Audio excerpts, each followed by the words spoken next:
Hello there. Welcome to another edition of Jamaica Magazine. I'm Adrian Atkinson. On the show today, we hear what Prime Minister Holness has been up to and get the 411 on diabetes. Stay with us. My job is to ensure that every man, woman and child maintain good health at all times. Our primary function is to ensure that government services are delivered effectively and efficiently. We are building forward together.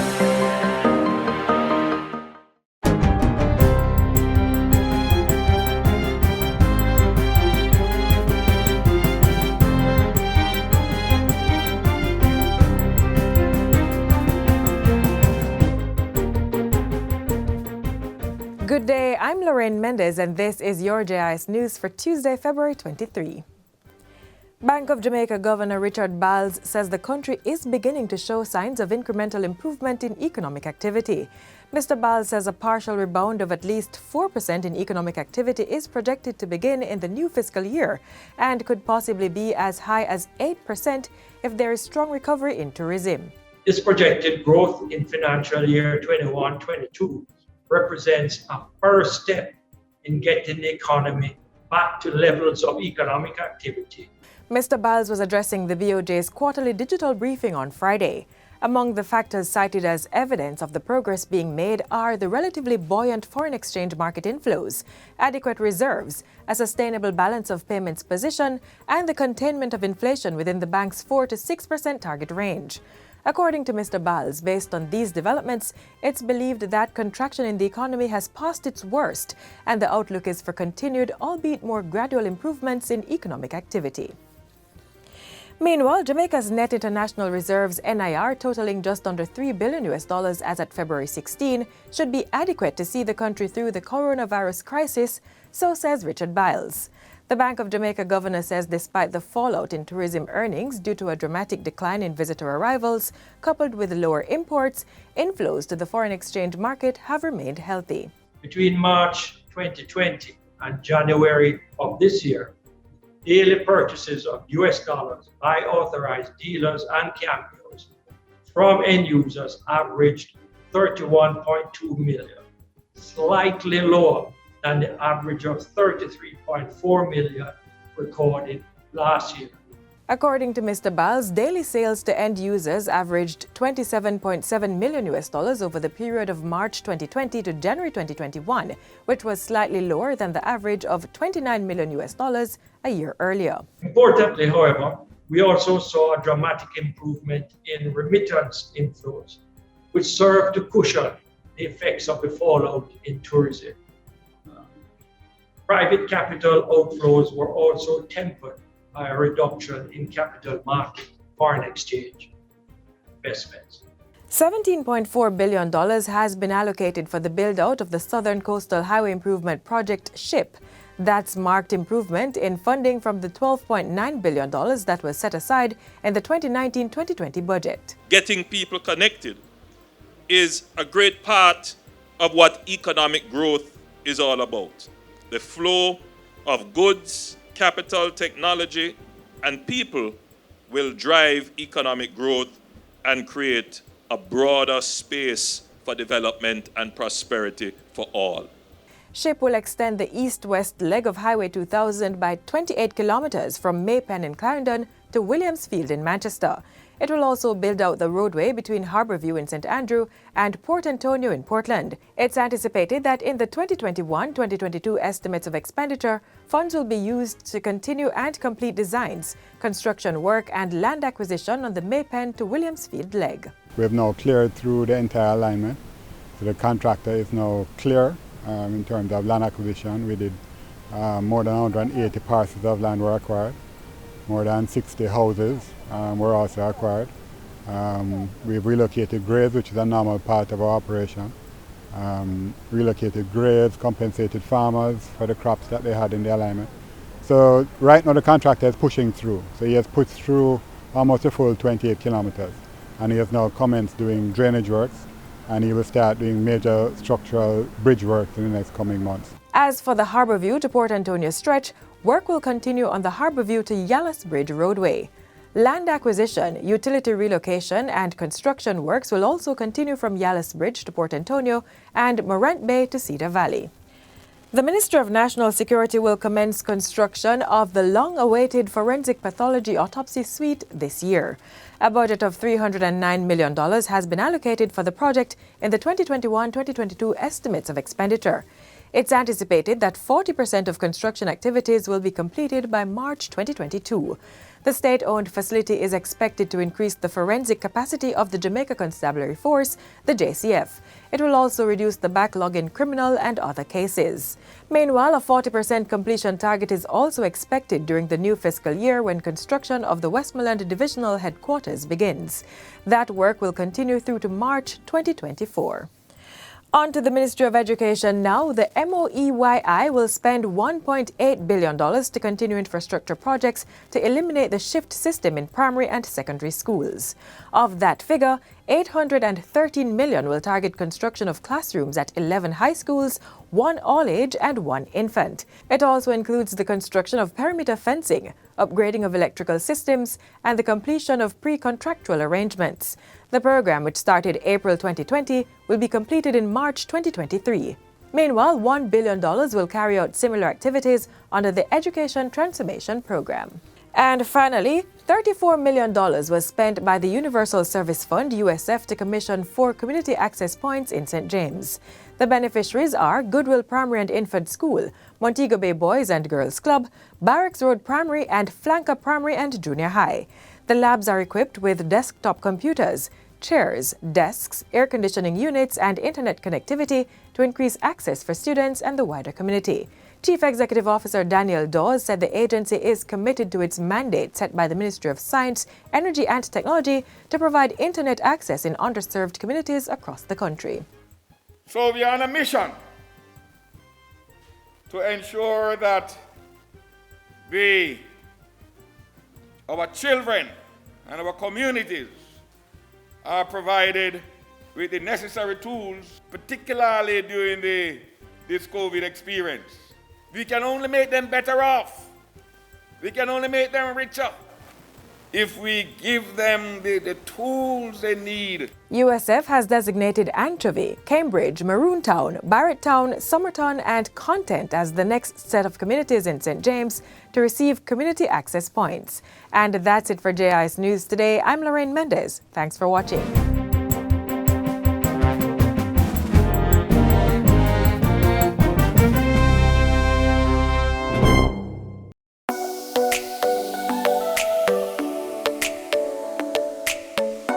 To properly carry out a hand rub, apply a palmful of the product in your cupped hand, covering all surfaces. Rub your hands palm to palm. Rub your right palm over the back of your left hand with interlaced fingers and vice versa. Rub your hands palm to palm with fingers interlaced. Rub the back of your fingers to opposing palms with fingers interlocked. Rotationally rub backwards and forwards the clasped fingers of your right hand in your left palm and vice versa. Once your hands are dry, they are now safe.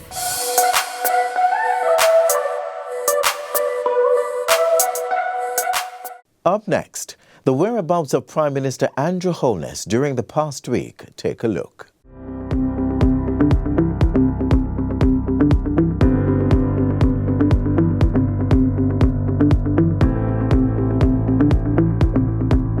Groundbroken for Andrews Mills Recreational Center, government promises to secure safe vaccines, and Independent Fiscal Commission bill passed. You're watching Jamaica House Weekly. I'm Kerry-Ann Smith-McIntosh.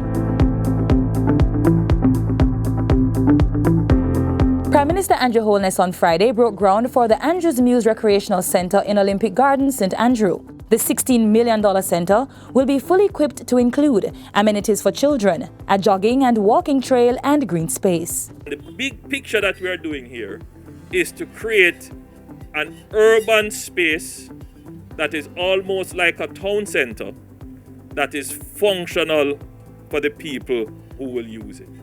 So right in this area, right on this stretch, you have the infant school, you will have your community park, then a few lots down you will have the clinic, which there are plans to do a total repair of that clinic. And then right beside it, you will have the Olympic Gardens police station, which will be one of the most modern police stations in Jamaica. Mr. Holness says plans are afoot to build another infant school, a golden age home, and 2 additional parks in West Central St. Andrew. We are transforming this community. We are making the lives of people much better. It is incremental. Sometimes for those who live in the area, it is imperceptible. But having been here now for almost 25 years, I can see where we are today versus where we were then. Major changes have happened. The lives of the people have improved. On Friday, the Prime Minister also distributed tablets to students attending infant schools in Olympic Gardens. So far, more than 700 students have received tablets in West Central St. Andrew. Mr. Holness says the aim is to distribute 1,000 tablets and other technological devices to students at the infant, primary, and secondary levels. We have not spoken about the fallout at the infant school level as much. The early stage when they actually need the stimulation.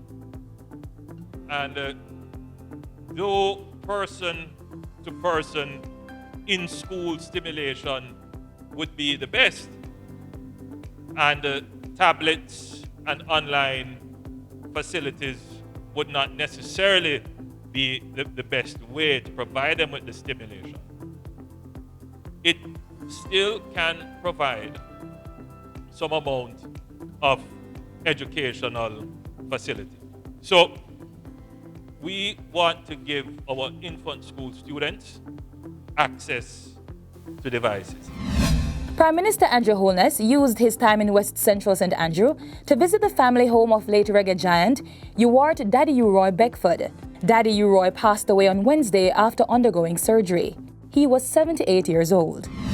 The Prime Minister also viewed projects under the National Social Housing Program. 114 projects worth $1.17 billion are expected to be completed in the upcoming 2020-2021 financial year. So far, 15 houses have been completed under the program, which was first announced in 2018 and got underway in June 2019.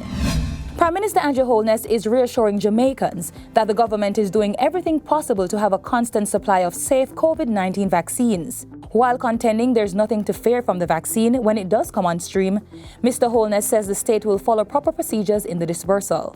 Vaccines are on the way, but we are ensuring that they go through the proper processes and that we have our laws and policies are followed and that they are actually in place, and that when we do go to distribute, they can be done, the distribution can be done rapidly, but at the same time fairly, so that those who are most needy, they will get, and those that are for the strategic benefit of the country. The island is set to receive between 146,400 and 249,600 doses of the AstraZeneca vaccines by late February. Healthcare and other frontline workers, as well as the elderly, will be among the first groups of vulnerable persons to receive the doses.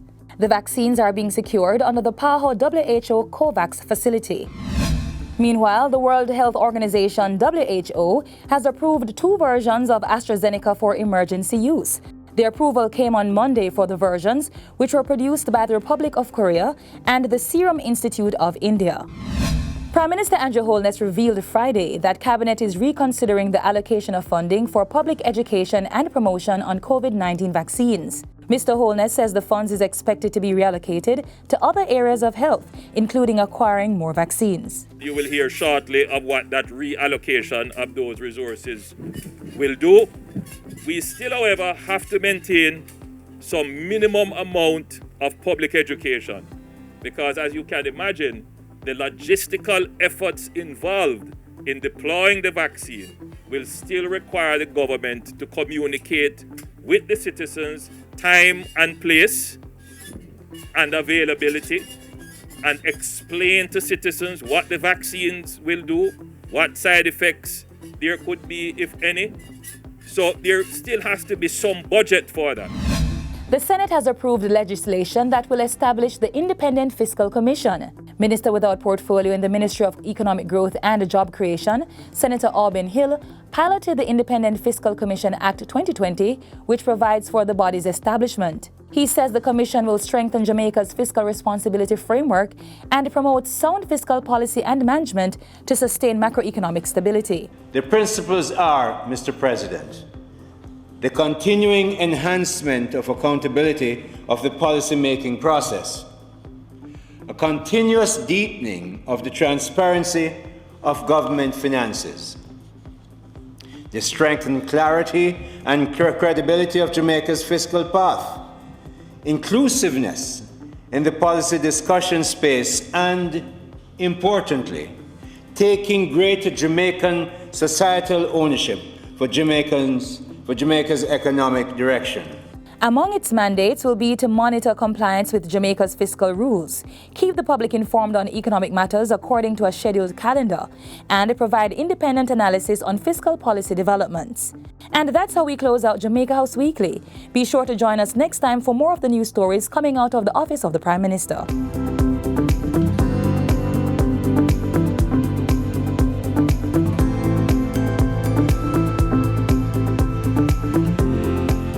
The Disabilities Act will protect the rights of all persons with disabilities. And here's a great teaching moment. Every person with a disability, like a deaf or hard of hearing child, for example, has the right to an education with accessible facilities and the support they need. In this case, it would be a teacher who can use the language of the deaf, which is sign language. Visit jcpdja.com. A message from the JCPD, an agency of the Ministry of Labour and Social Security. One of Jamaica's leading cause of death, diabetes, is not only manageable but preventable. Watch the following feature to find out more.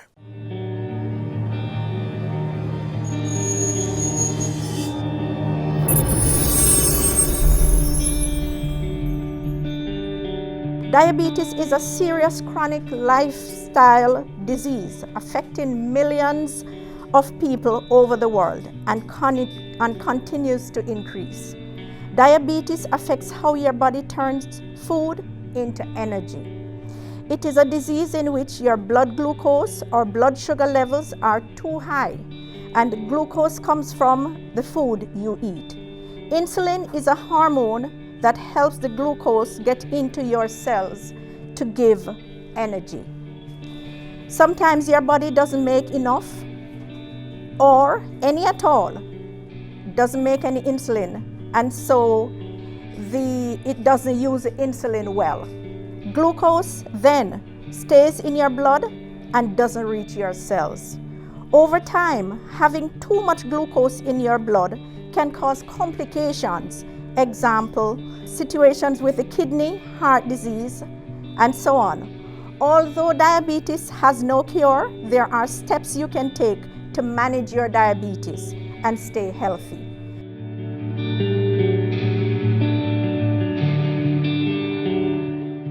It is through lifestyle that we manage the risk of diabetes. Those behaviors include increased physical activity, a healthy diet, routine health checks, and strict adherence to medication. The Ministry will be championing the cause of persons living with diabetes. We have updated our clinical management guidelines, which is now available on our website, and we will be working on increasing access to testing through the introduction of point-of-care testing. This methodology of testing is the gold standard for monitoring and control of diabetes. Our agency, the National Health Fund, will continue to support persons through the provision of diabetic medication and supplies, and I encourage persons with diabetes to enroll in the NHF card program to access this benefit.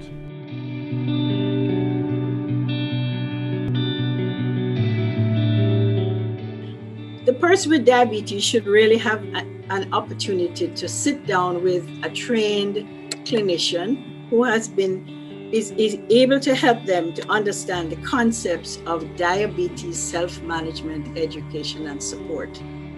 There are 4 core areas the patient must begin to understand.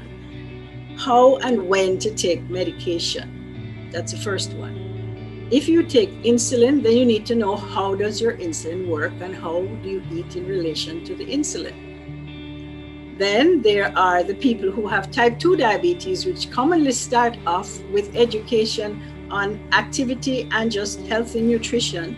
And then we add 1 of 5 classes of oral agents. And then we teach them how to make food, how to eat food. Also, we think of things like target blood pressure.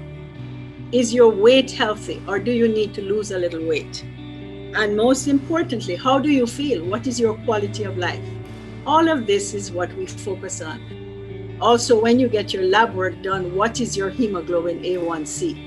The target should be 7% or less. Keep that number in your mind. Diabetes damages the feet, the kidney, and the eyes at first, and then eventually we also find it can cause coronary vascular disease too. But for foot care, the person with diabetes every day, you wash your feet, wash them properly. Dry your feet, dry between the toes. Moisturize your feet, but do not put moisturizer between the toes. Make sure that you wear cotton socks, right? If you're going to have your toes cut by somebody trained who knows how to cut them. Examine your feet every day. Do not walk barefoot. Please, please, please do not walk barefooted, because if you injure or cause trauma to the feet, you may not feel it because your diabetes has damaged the nerves to the feet. And finally, when you buy shoes that are comfortable and that you can wear without causing blisters or trauma to the feet. Now we have research that shows that I can prevent the eye damage, the kidney damage, the foot damage, and the amputations by just keeping my blood glucoses under control and taking care of myself.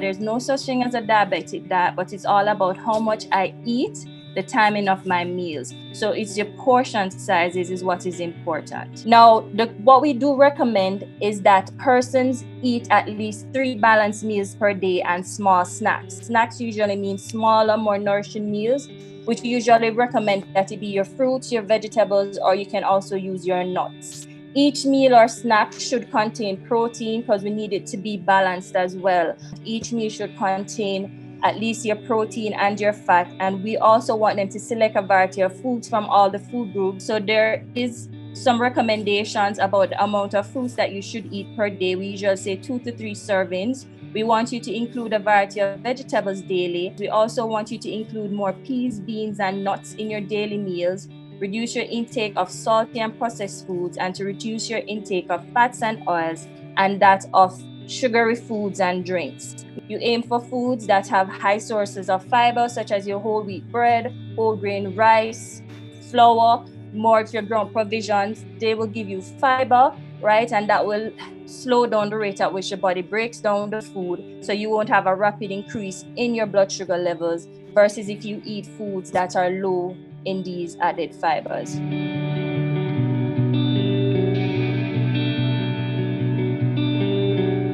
When you're having alcohol as a person living with diabetes is not to have it on an empty stomach, because it gives the risk of lowering your blood sugar. And also what we want you to do is that once you have diabetes, we do not really recommend the mixed drinks, so as to say, because they usually have a sweetened base. For women, it's usually you can have a drink per day, and for men is no more than 2 drinks. And what is a drink? Usually for beer, it's not more than 12 ounces, and for like a shot, is usually a shot which is about 1.5 ounces, and for wine, recommendation is usually about 5 ounces thereabout.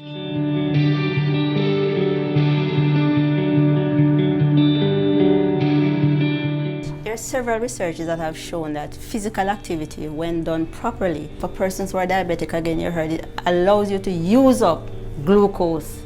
For children, the recommendation is at least 60 minutes, 5 days a week of moderate to vigorous activity, and it must be a combination of muscle and bone strengthening activity. That's the recommendation for our children. For adults, it's at least 30 minutes, 5 days a week to get some health benefit, meaning increased circulation, reduced stress. And for the elderly, it's at least 30 minutes, 5 days a week. If you're a diabetic patient, these are some of the activities that are very good for you. Swimming, jogging, dancing, these activities, they're not very vigorous. You maintain them at a low to moderate pace, and it's a very effective way of managing and controlling your blood glucose or your blood sugar. If you are going to start a physical activity program, that you check with your doctor before you start, because if you have a condition, if you're diabetic, hypertensive, you have any other medical condition, your doctor will determine the intensity level, the type of activities that you can do.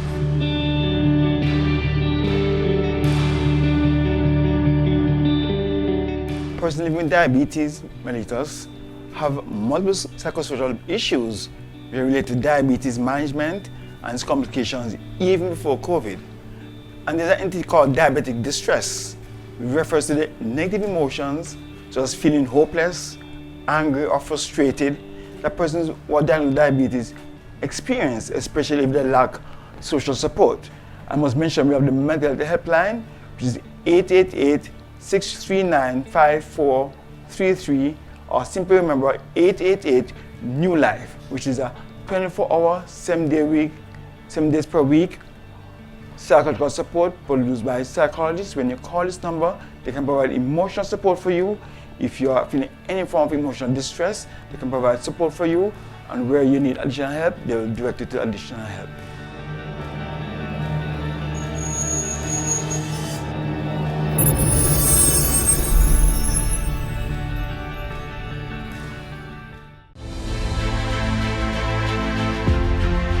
Informing. Jamaica today confirmed its first imported case of coronavirus.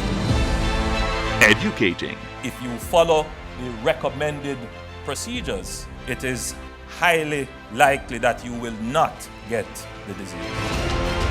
Going beyond to keep you informed and connected. Welcome to Get the Fact. Even through the pandemic. Helping you stay safe while we protect ourselves. Dependable. Impactful. Accurate. This is your JIS News. Credible. Trustworthy. Every day, everywhere. Serving our customers proudly.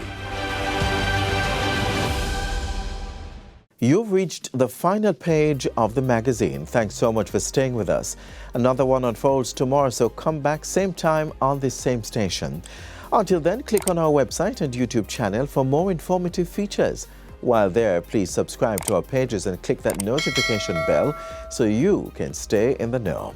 And don't forget to reach out to us on social media. I'm Adrian Atkinson, encouraging you to think positive as you stay safe.